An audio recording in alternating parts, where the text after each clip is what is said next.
Good morning, everybody. I'm excited to be here with this month's recap of the Trax Freight Market Report. We have a special guest this month and also just a great opportunity, I think, to kind of decode some of the interesting and maybe even a little bit conflicting trends that we're seeing. So excited, Steve, to get your thoughts on all of the data that we've collected and also just kind of the things that we're seeing out there in the market and in the news. So I want to kick things off by getting some introductions out of the way so everyone kind of knows who we're talking to today, and then interested to get you all's perspective. So Steve, give us a little context intro, who you are, what you do at Trax, and why you're such a great data guy. Oh, well, thanks, Joy. Good morning.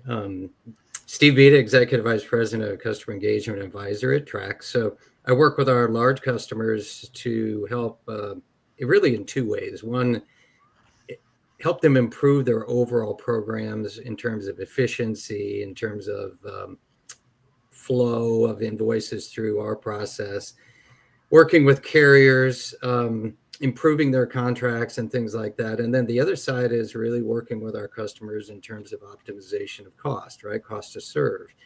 What are some ways of using data and information and market data, by the way, to leverage information to improve operational efficiency, but also cost to serve to their customers? That could be in how you ship, how you choose the proper carriers in the right situation. It could be a myriad of different opportunities that usually play out in data and analytics and observation of historical use cases around charges, services, and other things that appear in the invoice data. So excited to be here. A lot going on in the market. So I'll talk a little bit about that coming up here shortly, but happy to be here. Martin? Thanks, Steve. Thank you for joining. Yeah, of course. It's not sure I would go with special guest, but I appreciate the invite, and I'm really looking forward to today. I've been promoting as much as I can on social media, so hopefully there's a few people watching. I won't do any shout outs or anything like that. I'm not cool enough for that. But Martin O'Connor, I'm a director of Audit Excellence. I've been with Trax for it's 11 years next week, if you can believe that. My remit or my main responsibilities right now, as the name suggests, Audit Excellence, I'm making sure that our audit is as efficient, as effective as it can be. But one of the main things, and I guess the reason for me being invited today, one of my main focuses this year has been carrier engagement, really making sure that we're engaging with the carrier. In terms of who we are as a company, we couldn't do it without the carrier submitting invoices, obviously, but we couldn't do it without them engaging, supporting us supporting them. And it's been fascinating since I took over this role or kind of moved into this role and became more involved in carrier engagement. It's been fascinating, the feedback that we're getting. Some things we already knew, some things that we're discovering. So it's been interesting, I would say, kind of 6 to 7 months. And certainly some of those perspectives that I'm getting from carriers and just things that I've read in anticipation of this meeting are things that I'll be sharing during this webinar. Awesome. Very wonderful. And of course, we have Brianna, who heads up the marketing team over here at Trax. So Brianna, good morning. I know it's early for you on Central Time. All right. So Steve, kick us off with kind of the big picture of where we're at. I mean, all the signals we're seeing, I think murky waters is the term that you used as we were discussing this. So yeah, give us a little bit of context. Tell us where you think we're at and how our clients and other people need to be thinking about things. Well, we're at a very interesting time, I will tell you. And I sat on a webinar yesterday just to hear what other people are saying about the market. And they sort of aligned with my thinking. And that is, I say we're navigating murky waters. The reason I say that is there's some unique things that are happening that are creating different signals that don't normally exist, right? So this is, by the way, I'll just do my little plug on AI here.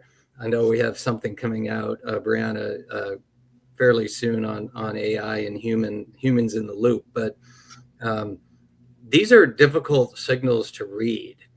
And I don't care how sophisticated an AI model is, when it sees new things, it doesn't really do well in terms of interpreting those things, or it makes the wrong decision. These are times where you have to be very careful on how to read what I call the tea leaves of the indicators, the indices, the KPIs, and the market conditions, because they could be misleading. So we'll get into a little bit more of what that is and why I'm saying what I'm saying, but I think it's a difficult time for shippers and carriers, honestly. And a lot of this is created by major shifts in inventory strategies related to tariffs. It also has to do with changing economic conditions, moves in manufacturing, and other geopolitical events that are happening in the world today. So it's creating a set of conditions that are forcing people to do what I call as a hedge. And I negotiated rates for many years, is one of the jobs that I have, one of the hats that I used to wear. In doing that, I used to always try to avoid I've represented the shipper in the negotiations. And I always try to avoid hedging. So hedging means that because you don't know or don't have enough information, you make a call that's probably conservative. But usually that means you're trading off something. You're trading off cost, you're trading off time in transit, or some variable that by hedging you're basically saying, I don't know, so I'm going to do something to mitigate some risk. I think that what's happening in the market and why some of these metrics are showing some pull forwards on inventory and things, or people just don't know, shippers don't know, the market doesn't really know where this is going to land, where the plane's going to land, so to speak. And so they're hedging. And when you hedge, you make the call, and that creates either a pull forward inventory. It does all kinds of interesting things. And so when you start looking at the metrics, you could easily misread what's going on with those metrics, especially with tender rejects, full truckload utilization, inventory levels, imports into U.S. And the number of containers and things like that. So bottom line is it's murky. And this is a time where until the path is a little clearer, you better really stay close to the market, the conditions, the KPIs, and learn how to interpret them and make good calls. Use your data, because every shipper is different, and really keep both a short and long-term perspective on what's happening, because I do think things will stabilize eventually, but there's still decisions that are going to be made. There are impacts even in the carrier community around regulations, which we saw just the other day in the U.S. with a tighter control over CDL, language requirements, things like that may in fact impact the driver pool. Just so many things happening. Fed, tariffs. I could just go through a whole list of things that are impacting the market. So navigating murky waters is the theme for today. So the good news is it gives us a lot to talk about, Joy. Yeah, definitely does. Martin, you're the data guy. So yeah, what is your perspective in terms of, as Steve says, the data is key to understanding what's going on and what will go on? Yeah, I did a lot of prep for this. Is first time appearance. I did a lot of prep for it. I think, you see a lot of things. I think you see that, costs are going up, but not substantially so. I think that's an anticipation of there probably will go up, the costs in general, and that's driven mainly by tariffs. I did a lot of reading, as I said, and some of the things I was reading were kind of fascinating. Maybe go deep in some of these, but just some anecdotes. I was reading this morning about ocean carrier, the unit cost of containers going up, and I saw that the ocean carriers are really trying to do a lot to mitigate that. They're putting in all kind of cost control measures. I was also reading that they're saying that tariffs is affecting the trucking business more than any other mode of transport. So I thought that was interesting. But I think what I'm seeing and what I'm experiencing, what I'm even hearing this morning, which I'll get into in a minute, I'm not sure if that feedback's me, that there's actually a lot where I think the shippers are trying to get ahead of the tariffs before they come into place. That's probably leading to a little bit of kind of stockpiling. I think that'll reduce costs now, but will that then lead to higher costs later, just in terms of, obviously there'll be changes that'll come into place as we go into September. But also, like, if you're going to stockpile, then you need somewhere to keep that stock. So warehousing costs are going to go up. So I think, as Steve said, shippers really need to have a good source of their data, whether that's us or someone else. But they need to really make sure that they're sticking close to it and keeping their finger on the pulse. I think we've saw that it can change, and it can change very quickly.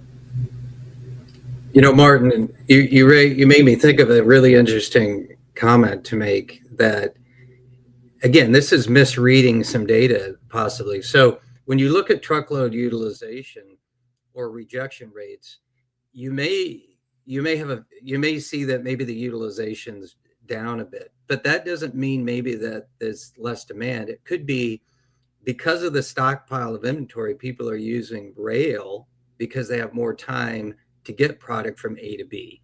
We all know that intermodal is cheaper than full truckload, right? So, you know, you could read a drop in demand in the wrong way. It may not be a drop in demand. It may be people have more time to ship the product because they stockpiled upstream. So they're using rail to move that, different mode shifts, cheaper, and you misread the KPI. So right? So it's really interesting. We have to be very careful in reading these things because you may have a false sense of security from a carrier perspective that they have all the capacity they need, and the answer is that maybe they don't. Maybe it's just that people have more time. If we shift back to a just-in-time inventory, more of a just-in-time inventory methodology, which is cheaper because it's less costly to store the inventory, now you better have a carrier that can deliver that load when you need that carrier to deliver that load. Then the rejection rates are going to go up, and everybody had a false sense of security that these carriers have all this capacity. Maybe they don't. So that's the kind of risk that gets generated when people hedge or they pull forward inventory, they mode shift, and then that mode shift goes away, and then you end up, you know, in a situation where there's more risk in the market than anticipated. And that's one of the outcomes that could happen here. Let's say if the Fed lowers interest rates and then consumers start buying more products, and now we're in a difficult situation later half of the year toward peak season for retailers. So anyway, it just made me think, Martin, about that. And those are all the complexities of what we're dealing with. Yeah. And so it's interesting for sure. Completely. I think, go ahead, Brianna. I just have a quick question for Steve. I know the data we pulled from July, we noted that smaller firms, they have a higher LMI inventory level than larger firms. Is this impacting smaller firms differently than larger firms? Is there more risk associated with or for these smaller firms that are hedging more? I think Brianna, I think every shipper's in a different place. Okay, so every supply chain's different. So where you're shipping from, where you're consolidating your supply base or you're diversifying your supply base is going to matter a lot in terms of risk and strategy. So I think Brianna and Joy, Martin, I think the manufacturing numbers were down from a KPI perspective, right? I think that's a short-term thing. I think long-term, there will be more onshoring. There's been a lot of moves to create incentives for manufacturing to come back to the U.S., for instance. That will create more onshoring. In fact, I just saw, this is kind of a crazy thing. The government, I think, wants to take a stake in Intel, and they were doing that to bring chip manufacturing back to the States, so we don't have to rely on imports from Taiwan or wherever normally those shipments are going. So, but that's a long-term thing. That's not going to happen this year. It's going to be maybe 26 or 27. So if you're forecasting or predicting future sort of formulaic forecasts for future demand, that may change that strategy. I think also smaller firms, and Martin may comment on this, they don't have as much carrier leverage. So you're talking about carriers that are committing to large shippers because of the demand and the revenue that they generate. So carriers are obviously going to cater to those situations. That will put more risk for smaller shippers to secure the capacity if it does get tight. And Martin, you may comment on that a little bit and how carriers behave. Completely. I think we see that across our client base. I think to answer Brianna's question, I think it really depends on what industry you're in. I read a really great article at the weekend that was talking about retail, and retail is thriving right now because ultimately what's happening, again, different factors, but they're buying in bulk as they typically would, but then they're able to offer deals to consumers. What you're probably seeing, I don't know how prevalent this is in the US, but it's quite prevalent here in the UK, which again is another perspective that I maybe offered to this call. There's been a lot of in the marketplace, sort of just your average person, they're buying cheaper goods, not always sure that they get what they've paid for, but they're buying cheaper goods from a specific region. That's not going to continue as long as there's tariffs. Then it won't be as cheap. So I certainly think that the industry that you're in will dictate like how you navigate the murky waters. But for me, going back to Steve's question, what you're shipping specifically dictates what carriers would you use. And then obviously that carrier needs to look in terms of, well, how important is this client to us and what can we do? I think most of the carriers that I would speak to on a regular basis, they will do whatever they can do for a client. But, there's obviously so many external factors right now, specifically in the US, but then globally as well. I read something that's really interesting, and obviously this is quite topical given that this is going out live on the 27th of August. I read that there are certain parcel carriers that are not going to accept goods destined for the US as of this Saturday. That's coming out of Europe, which, as you know, is tariff-wise, it's 15%. It's not as bad as, or not as severe as some other regions or some other countries. So I think, obviously, a lot of what we're going to talk about here today has been July, and I look back at July, but it's, what's to come. I think that's what a lot of our clients and our viewers will want to, where are we going? And I think right now it's very difficult to predict that. Mm-hmm. Well, and I think one of the things, Steve, that you're always really good about calling our attention to as we do these, month over month reports is trend lines, right? So as part of the value of these reports is considering where is the data trending, right? Because month over month, maybe there are certain things where we haven't seen a great deal of movement, right? We've seen certain things, honestly, quite static, even for 5 or 6 months. So I guess give me your perspective on, the areas in which you think we've seen trending movement or where you foresee trends, shifting that carriers and suppliers need to be aware of. Well, I think Martin made a comment, and he went over it pretty quick, but I'm going to come back to it in a second. And let's talk about transportation pricing. So we've seen, if you look at the graphs, you've seen a drop in prices but you've seen an increase in price from the recession. But then you've seen sort of a drop in price, and you've seen some stabilization between utilization, demand, and pricing.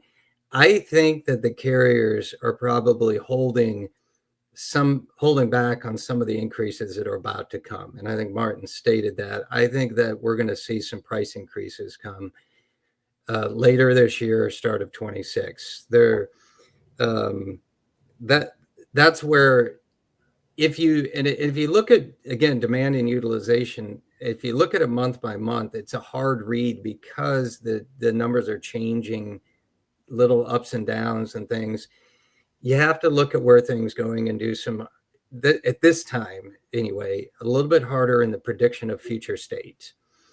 But I predict that I think prices will probably go up. Now we'll see. I think the Fed will lower interest rates. I think consumer demand will probably, our consumers in the US and I think Europe, you could probably say, Martin, are the same. I think they're going to come through. I don't think there's going to be some major drop off in demand unless we have some other external disruptive factor to talk about in our next webinar. But I think things are going to, I think the demand's going to go up, and I think the capacity is going to go down. I think that as this inventory flushes through, I think these things will play out as an increase in demand. Utilization will decrease and prices will go up. But those are predictions that I'm making based on what I'm seeing and what I'm predicting may happen. the trend lines right now show more stabilization, but I think there's some hidden variables, Joy, in those numbers. And that's why I say we're in murky waters, because what you normally read as a predictor may not be as accurate as it normally is in times where things are a little bit more stable and predictable. Okay. We all know peak season is coming up, for instance, in the US for retail, right? You have back to school, you have the holidays. You usually have some pretty good graphs that trend along those lines. Well, those things are shifting a bit.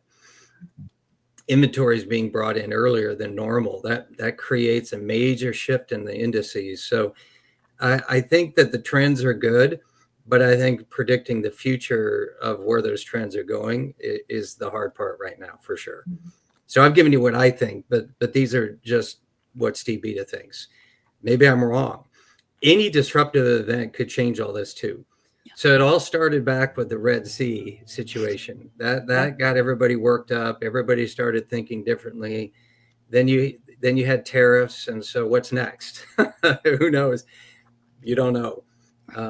And so, but again, I will tell you, back to my earlier point, you better have really good data to be able to analyze your decisions and course correct as needed as quickly as possible. Meaning you have to have not only good data, but you have to have timely data, because these things are happening and you want to have the most recent data to make those good decisions and how to course correct.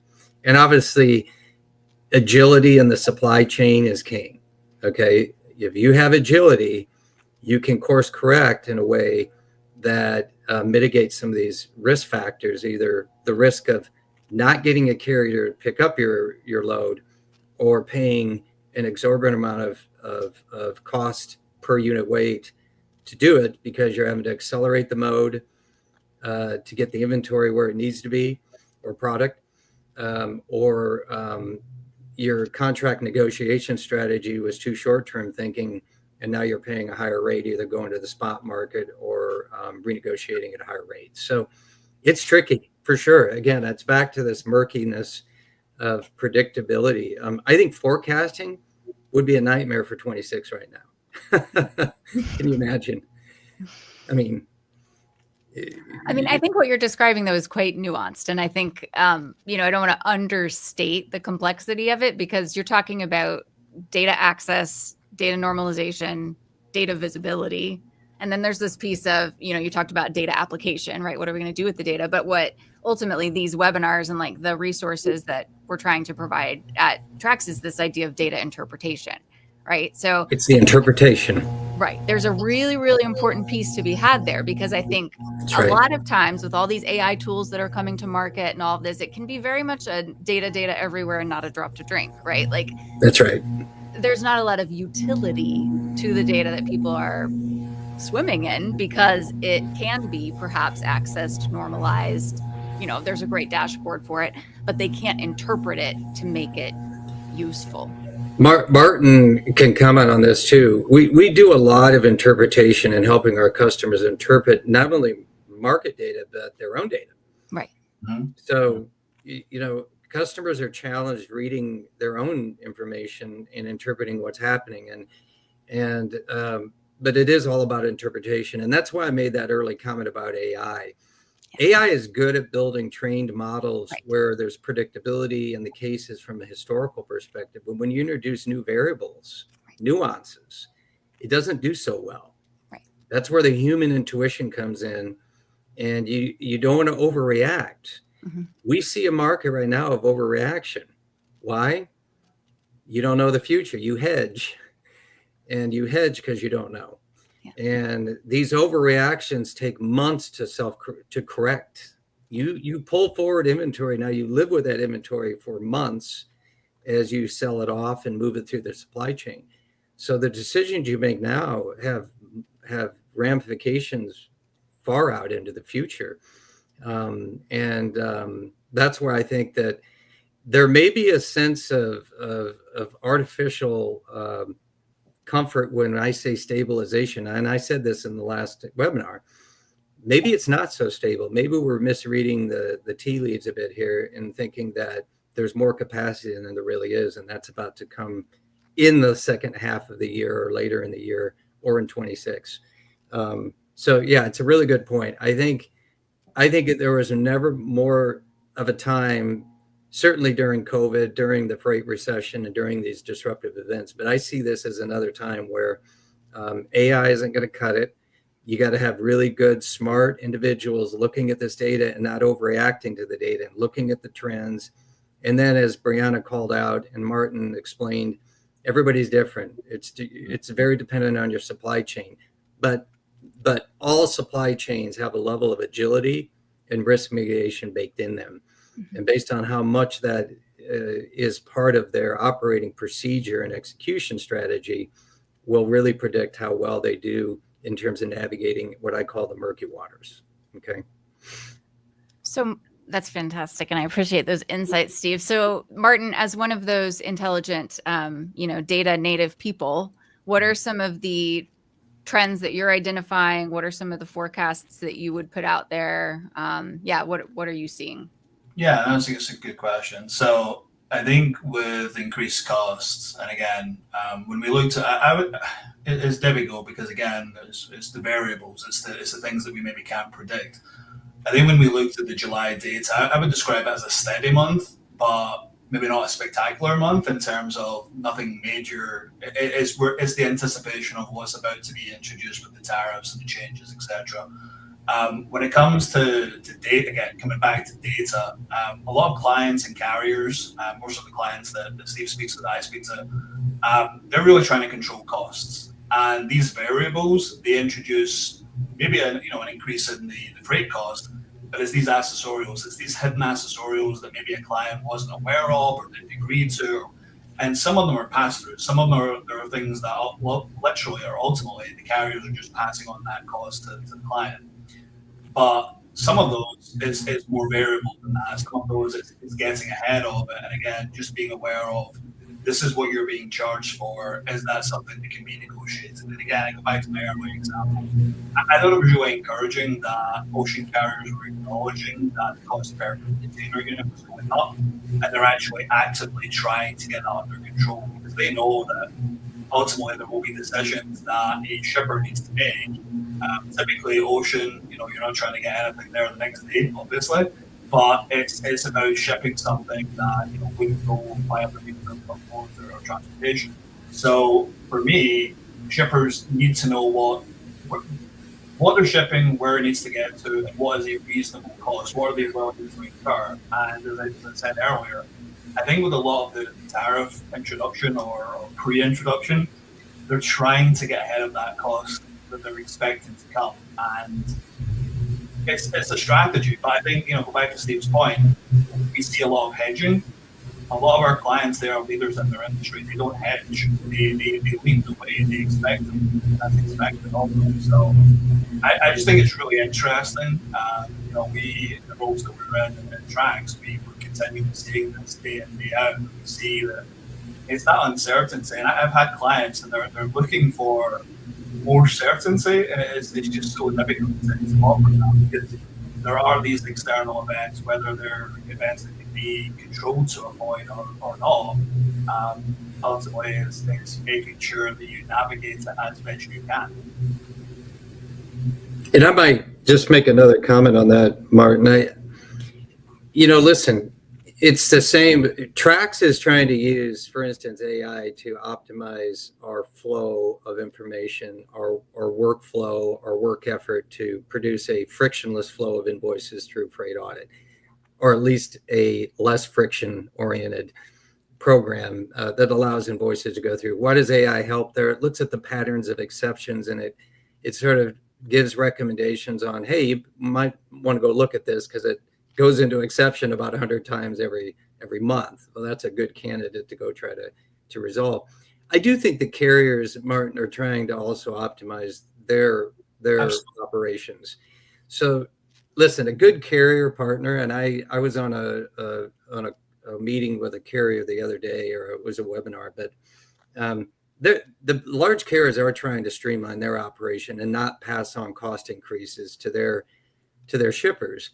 The fact is, they're saying that they're under the increase. So in other words, if their cost goes up by 5 to 7% and they're only passing a 2% increase, something's going to give. That's why I predict costs are going to go up in the future, because they're going to have to pass that on to their customers.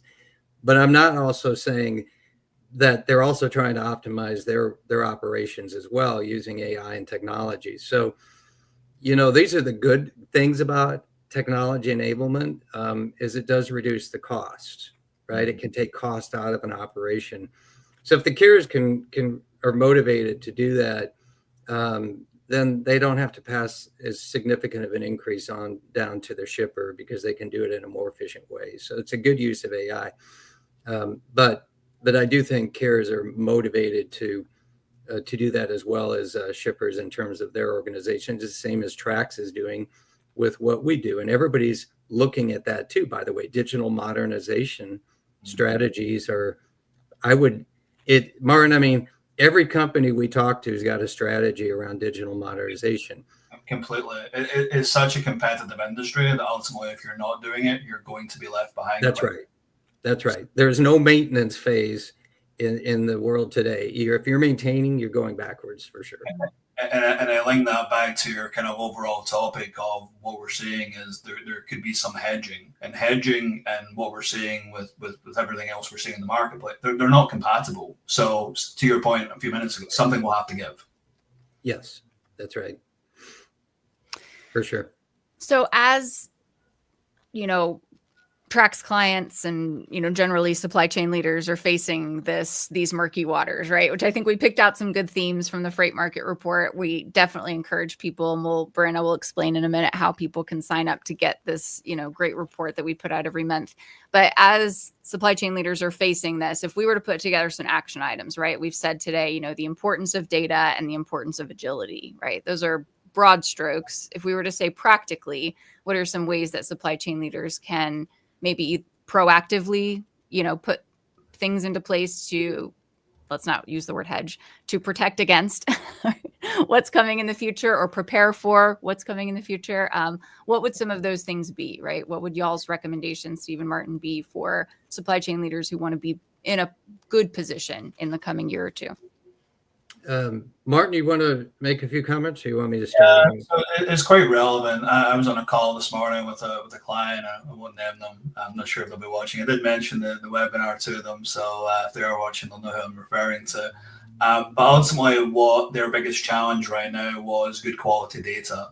They are not happy with a couple of their carriers. They're actually sending in like summary invoices, like, hey, these were all the shipments that we did in July. These were all the shipments that we did in June. And, they're just not happy with that. So they do have another data source where they can kind of do like a cross comparison. But one of the main advantages that we found with a lot of our clients is having that kind of one-stop shop of having everything in one place. You need to be, to just go back to kind of Steve's point. I think, Joy, you made the same point. You need to identify the trends. There will always be those variables. There will be always things that change. I kind of think about, if you're investing in the stock market, they talk about past performance as no guarantee of future results. It's somewhat similar, right? What we're seeing trend-wise, when you zoom out and you see everything that's happening, I expect that to continue. I expect costs to go up. So I expect tariffs to continue. I don't think they're going anywhere. I think, depending upon the industry that you're in, as a client, again, not to get too much away, but they host events and they have a calendar. They know when certain things are going to happen. So for them, it maybe makes it easier from an inventory perspective. And maybe it makes it easier from a planning perspective. But they're really trying to keep their costs down because they know the costs are going up, but they're trying to get better control. And having summary invoices for some of the carriers where basically they don't have the detail in our system and they want to, again, as part of my role, I'll be working with that client. I'm working with a couple of their carriers just to get that level of granularity. It's going to be so important for them to then have a full picture. We talked on the call. They said, we're thinking about maybe changing from this carrier. That's completely their discretion because they need to evaluate what they get from a logistics perspective, from a transportation perspective, but they also need to evaluate from a billing perspective and from a data perspective. is a carrier covering all of those areas? Some carriers are really, really good at that. Some carriers, maybe some room for improvement. And if you don't mind, Martin, I'll just add, let's stay on the carrier for a second, because if I'm right, which I have no crystal ball, so I don't know, but I think fostering carrier relationships is really important. And I think part of fostering that good relationship is helping the carrier understand future demand requirements. So shippers can do a better job of working with their strong carrier partners to better forecast demand. If the carrier understands that, they can better mitigate any risk factors with increased demand and potential tender rejects or missed loads or missed pickups and things like that. Plus, it helps the carrier forecast their work effort for future requirements that need to be met based on supply and demand characteristics of consumer, the shipper's customer or the consumer. So fostering carrier relationships is important. Good data around demand forecasting is important to share with the carrier. And then also on the supply side, it's all about, sharing numbers all the way up the supply chain to manufacturing and getting good forecasting there as well. So that's why these early buys or these pull forwards are difficult to manage, because you've done something unusual based on a tariff or whatever, and now that trickles down to the rest. So I do think, though, fostering carrier relationships and good data demand forecasting with your suppliers and carriers is really important as those partnerships mature, especially, again, if we get into a higher priced, more constrained capacity market that I think will happen if tariff stabilized deals are done and the Fed lowers interest rates. So I'm giving you some time there, Martin, on the carrier side, because, a lot of times we don't include the carriers in our conversation. And it's so nice to have Martin here, because that's his job, is to make sure that we don't forget about our carrier partners that are pretty important in transportation logistics. I wouldn't be allowed to forget them, and they're such an important part of our ecosystem. So again, just making sure that they feel seen and they feel heard. A lot of the feedback that I've received personally has been about tracks and about where we can improve, and also, where we're doing well. I make sure that I feed all of that back into the people that make sure that either that continues if we're doing things well, or if something needs to change, that we take steps to address it. So carrier relationships and these murky waters and these times, incredibly important. Very important. And I think, Mark, you made another good point, and that is carrier performance. You have to hold them accountable. So if they're not performing, you need to make a change. Then you need to make that change. And how do you know if they're not performing? Data. How do you understand the carrier billing quality, their on-time performance, their loss and damage claims ratios, all that? That's a data-driven KPI that should be regularly reviewed in an overall scorecarding approach on a regular MBR cadence with the carrier to ensure that, and by the way, it's shipper too. If the shipper, as I said, isn't giving good demand forecasting or doing things that are harmful to the ability for the carrier to achieve their objectives, then they ought to be scored in that as well. But I do think you can't take the data out of any of these conversations. They all play into a way of recording and monitoring and keeping track of the actual conditions that are occurring that give you ability to make decisions for future carrier relationship and carrier choice, if you will. So that would be one joy, fostering carrier relationships. I think the second is, I would say there's some broad things and some specific things. I already mentioned the broad things about data quality, data visibility, and I'm not talking just invoicing and billing and information historically on cost to serve. I'm talking about tracking information, performance data, extended upstream information.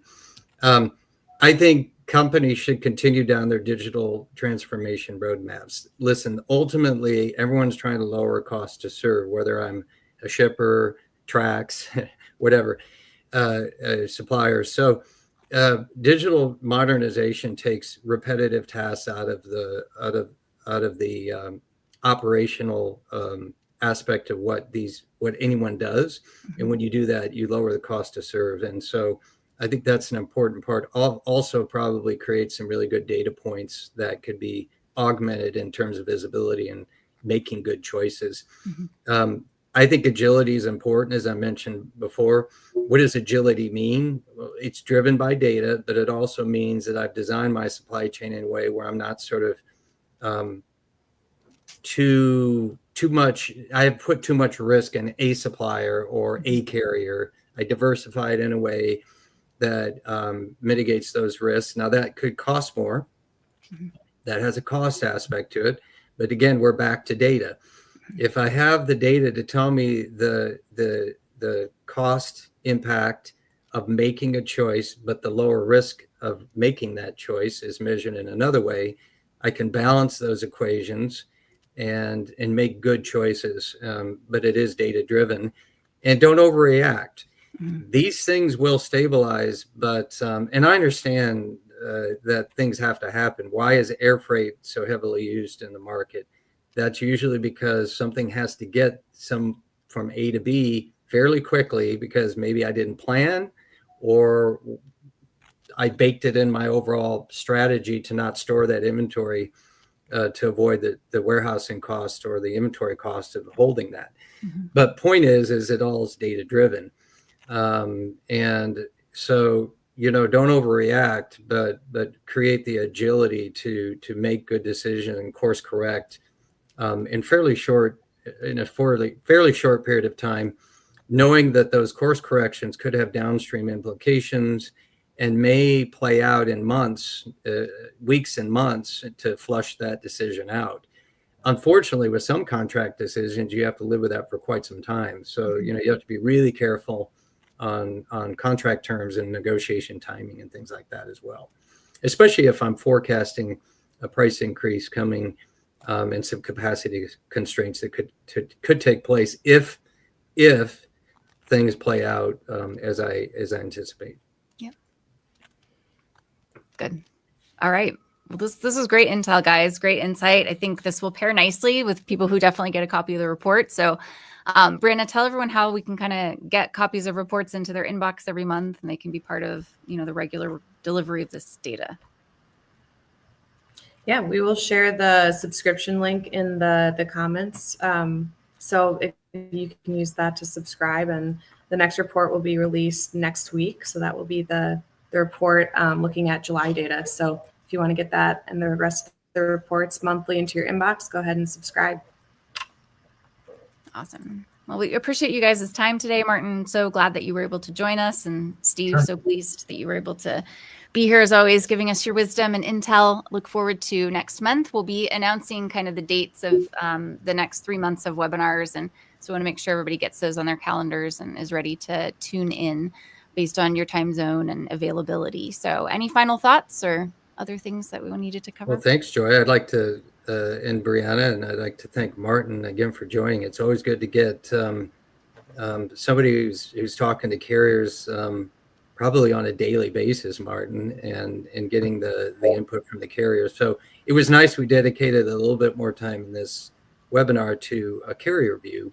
And I think that's probably, Joy, Brianna, maybe a portion of our future webinars where we can maybe carve out a little bit of conversation around carrier perspective.